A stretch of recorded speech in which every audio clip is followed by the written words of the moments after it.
অটোরিকশার জন্য আপনাদের আসলে কি সমস্যা হচ্ছে? আমাদের যে সমস্যাটা এগুলো বুঝে দেবো আমরা, যেমন নিউ মার্কেট থেকে যে কোনো বিভিন্ন যেমন মেরুল বাড্ডা তারপর উত্তরা, যেখানে 300 থেকে 350 400 টাকা ভাড়া আছে, অটোরিক্সা 150-200 টাকা হলে চলে যায়। বাট আমরা সকাল থেকে 9টার সময় আমি নিউ মার্কেট একটা যাত্রীর জন্য অপেক্ষা করি, 9টা থেকে 1টা পর্যন্ত দাঁড়িয়ে থাকার পরও একটা যাত্রী উঠাইতে পারিনি। বাট যেমন ওই 250 টাকার ভাড়া 100 টাকায় চলে যায়। দ্বিতীয় কথা হচ্ছে কারণ আজকে সারাদিনে গাড়ি জমা উঠাইতে পারিনি।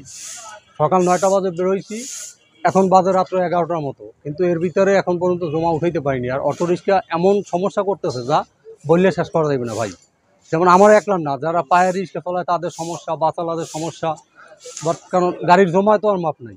গাড়ির জমাটা 1200 টাকা, সারাদিন গাড়ি চালাইলে 1200 টাকা জমা, কিন্তু আজকে আমি জমা উঠাইতে পারিনি। আজকে ভাড়া মারছি মাত্র 1200 টাকা ভাড়া মারছি, খরচপাতি দিয়ে ধরেন 700-800 টাকা আছে, কিন্তু জমা দিতে পারবো না মহাজনারে। কিন্তু মহাজনার জমা দিতেই হবে, আজকে না দিয়ে কালকে দিতেই হবে জমা। সরকারের অবশ্যই আমাদের আছে, কারণ যদি অটোরিক্সাটা যদি বহাল থাকে তাহলে বাট সিএনজি আমরা চালাইতে পারবো না, তাহলে আমাদেরও অটোরিক্সা চালাই দেবে, এছাড়া কোনো লাভ নেই। এসে হ্যাঁ, আমাদের ধরেন সংসার চলাইতে হইলে, কারণ রিক্সা কখনো চলাইনি, অভিজ্ঞতা নাই, এরপরও শিক্ষা রিক্সা চলাইতে হইবে অটোরিক্সা, এছাড়া কোনো নাই। কারণ সিএনজি চলাইলেই আমরা ধরেন ঋণ হয়ে যাবো, যেমন বাসা ভাড়া দিতে পারবো না, বউ বাচ্চা নিয়ে থাকতে পারবো না, খুব সমস্যা, সংকটে আছে, খুবই সমস্যা আছে অটোরিক্সা নিয়ে।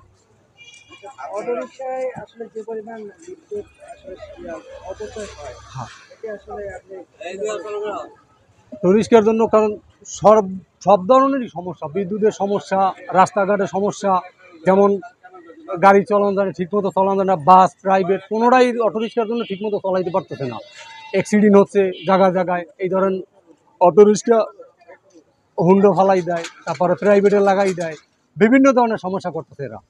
এদের সমস্যাটা খুবই খারাপ। এরা যা শুরু করছে, অটোরিক্সা যে কায়দায় বাড়তেছে, যে হার, এই হারে যদি আপনার অটোরিক্সা বাড়তে থাকে তাহলে বিদ্যুতেও সংকটে পড়ে যাবে বাংলাদেশে।